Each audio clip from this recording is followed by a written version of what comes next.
నమస్తే, welcome to యవసం TV. నేను మీ రణధీర్ వెంగెల్ల.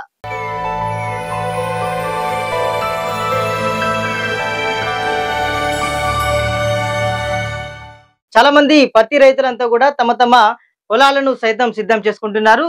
ఒక రైతులు చేసే పొరపాటు ఏంటంటే, చాలా మంది రైతులు మొన్నటికి మొన్న మార్చి వరకు కూడా ఆ యొక్క పత్తి పంటనైతే ఉంచడం జరిగింది. దానివల్ల చాలా మంది అంటే ముఖ్యంగా గులాబీ రంగు పురుగు ఉధృతి అనేది విపరీతంగా పెరిగింది. చాలా మంది కూడా నష్టపోయిన పరిస్థితి అయితే మనకు కళ్ళారా చూస్తాం. కానీ కొన్ని మెలకువలు అయితే మనం పత్తి పంటలోనైతే చూసుకోవచ్చు. ఈ కాలంలోనైతే అధిక సాంద్రత పద్ధతిలోనైతే పత్తి పంటనైతే సాగు చేస్తున్నారు చాలా మంది. దీనిపైన శాస్త్రవేత్తలు, అటు వ్యవసాయ శాఖ అధికారులు కూడా రైతులకు సలహాలు, సూచనలు అందిస్తూ ఆ యొక్క పత్తి పంటను సాగు చేసే విధంగా చేస్తున్నారు.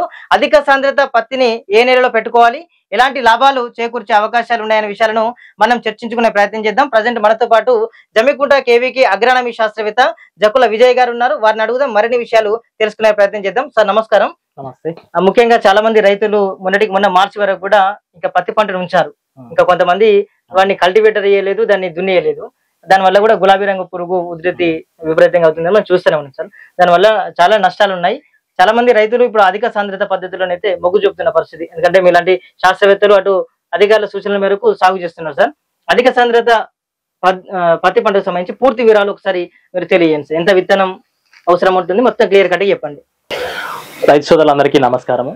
ప్రస్తుతం పత్తి సాగులో కనుక చూసుకున్నట్లయితే మనకు సాధారణంగా రైతులు వరుసకు 3 ఫీట్లు అంటే 90 సెంటీమీటర్లు, మొక్కకు ఫీటున్నర 45 సెంటీమీటర్లు లేదా 2 ఫీట్లు 60 సెంటీమీటర్లు పెట్టి విత్తుకోవడం వల్ల మొక్కల సాంద్రత అనేది చాలా తక్కువగా ఉంటుంది. సాధారణంగా ఈ విధంగా 90x60 అంటే వరుసకు 3 ఫీట్లు, మొక్కకు 2 ఫీట్లు పెట్టుకున్నప్పుడు ఒక ఎకరానికి 7,700 మొక్కలు సుమారుగా వచ్చే అవకాశం ఉంది. దీనివల్ల ఏంటంటే మొక్కల సంఖ్య తక్కువగా ఉంటుంది. అదేవిధంగా రైతు సోదరులు సాధారణంగా మనకు మొదటి, రెండవ పత్తి నవంబర్, డిసెంబర్ మాసాలలో తీసి అప్పుడు మళ్ళీ ఇరిగేటెడ్ నీటి వసతి కింద పత్తిని ఫిబ్రవరి, మార్చి వరకు పొడిగిస్తున్నారు.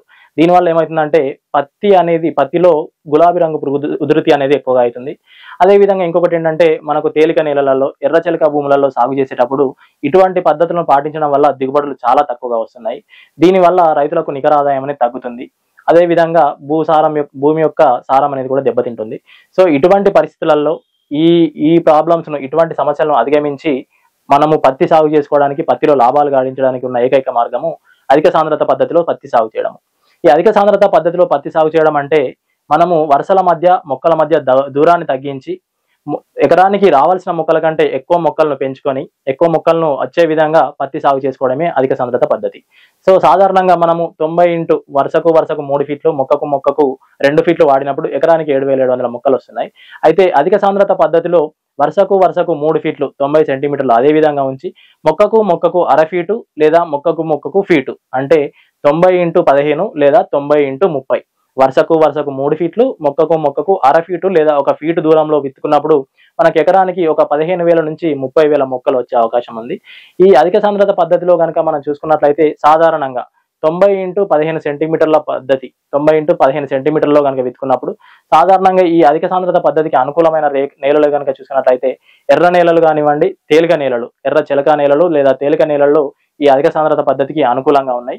దీంట్లో సాధారణంగా మనం సాధారణ పద్ధతిలో విత్తుకున్నప్పుడు ఎకరానికి 1.5 నుంచి 2 ప్యాకెట్ల విత్తనం సరిపోతుంది. అధిక సాంద్రత పద్ధతిలో కనుక చూసుకున్నట్లయితే ఎకరానికి 4 నుంచి 6 ప్యాకెట్ల విత్తనం అనేది అవసరం అవుతుంది. విత్తన మోతాదు అనేది రెట్టింపవడం వల్ల విత్తన ప్యాకెట్లు ఎక్కువ అవుతుంది. మనము వరుసకు 3 ఫీట్ల నుండి మొక్కకు 15 సెంటీమీటర్లు అర ఫీటు వచ్చే విధంగా నాటుకోవడం వల్ల మనకు విత్తనాల సాంద్రత అనేది ఎక్కువగా ఉంటుంది. దాంతో పాటు విత్తనాల ప్యాకెట్లు అనేటివి ఎక్కువగా అవసరం అవుతున్నాయి. అయితే ఈ విధంగా చేయడం వల్ల మనము వరుసకు 3 ఫీట్లు, మొక్కకు 15 సెంటీమీటర్లు అర ఫీటు పెట్టుకోవడం వల్ల మనకు మొక్కల సంఖ్య ఎక్కువగా ఉంటుంది. అయితే ఈ అధిక సాంద్రత పద్ధతిలో మనకు మార్కెట్లో దొరికే రకాలు కాకుండా కొన్ని ప్రైవేట్ కంపెనీలు కొన్ని సపరేట్ గా హైబ్రిడ్స్ ను డెవలప్ చేయడం జరిగింది. దానిలో భాగంగా రాశి వాళ్ళది కానివ్వండి, మన వేద వాళ్ళది కానివ్వండి, నూజివీడు వాళ్ళది కానివ్వండి, ఇలా ప్రతి జిల్లాకు కొన్ని కంపెనీస్ కొంత సీడ్ ను ప్రొవైడ్ చేస్తున్నాయి. అయితే జిల్లా వారిగా ప్రతి కేవీకేల ఆధ్వర్యంలో మనకు central institute of cotton research, భారత పత్తి పరిశోధన సంస్థ నాగపూర్ వారి ఆధ్వర్యంలో ప్రతి కేవీకే వాళ్ళు కొంతమంది ప్రైవేట్ కంపెనీ వాళ్ళతో కలిసి ఈ పత్తి సాగు అధిక సాంద్రత పద్ధతిలో పత్తి సాగుపై కొన్ని ప్రదర్శన క్షేత్రాలు నిర్వహించడం జరుగుతుంది. మన కృషి విజ్ఞాన కేంద్రం జమ్మికుంట వారి ఆధ్వర్యంలో కరీంనగర్లో ఒక 800 ఎకరాలలో 90x15 సెంటీమీటర్లలో, అదేవిధంగా 90x30 సెంటీమీటర్లలో ఈ అధిక సాంద్రత పద్ధతిలో పత్తి సాగు చేయడానికి ప్రదర్శన క్షేత్రాలు ఈ సంవత్సరం నిర్వహించబోతున్నాము. దీంట్లో ముఖ్యంగా 90x15 సెంటీమీటర్లు, 90x30 సెంటీమీటర్లు, అంటే వరుసకు 3 ఫీట్లు, మొక్కకు అర ఫీటు. అదే విధంగా ఇదైతేనేమో 90x15 సెంటీమీటర్లు, ఇదైతేనేమో మనం ఎర్ర నేలలలో, తేలిక నేలలలో సాగు చేసుకోవడానికి, వర్షాధారంగా సాగు చేసుకోవడానికి అవకాశం ఉంది. అదే విధంగా వరుసకు 3 ఫీట్లు, మొక్కకు 30 సెంటీమీటర్లు అనగా 1 ఫీటు, ఇది మనము నల్లరేగడి భూములలో అధిక సాంద్రత పద్ధతిలో, మధ్యస్థ సాంద్రత పద్ధతిలో సాగు చేసుకోవడానికి అవకాశం ఉంది. ఈ పద్ధతిలో సాగు చేసుకోవడం వల్ల మనకు మొక్కల సంఖ్య ఎక్కువగా ఉండి, సాధారణ పద్ధతిలో సాగు చేసినప్పటికంటే కొమ్మలు అనేటివి తక్కువగా రావడము, కాయల సంఖ్య కూడా తక్కువ రావడం జరుగుతుంది. అయితే ఈ విధంగా చేసుకోవడం వల్ల మనకేంటంటే వచ్చిన కాయల సంఖ్య అనేది తక్కువగా ఉన్నప్పటికీ కాయలు అనేటివి ఒకే పరిమాణంలో ఉండి ఒకేసారి పగిలి మనము ఒకేసారి పూత తీసుకోవడానికి, పత్తి ఏరుకోవడానికి అవకాశం ఉంటుంది. ఒకేసారి పత్తి ఏరుకోవడం వల్ల మనకు పంట కాలం అనేది తగ్గడానికి అవకాశం ఉంటుంది. అయితే దీంట్లో మనం ముఖ్యంగా గుర్తుపెట్టుకోవాల్సిన అవసరం ఏంటంటే మొక్క పెరుగుదల నియంత్రణ. మనం ఏంటంటే క్రాప్ కెనోపీ మేనేజ్మెంట్ అని అంటాము.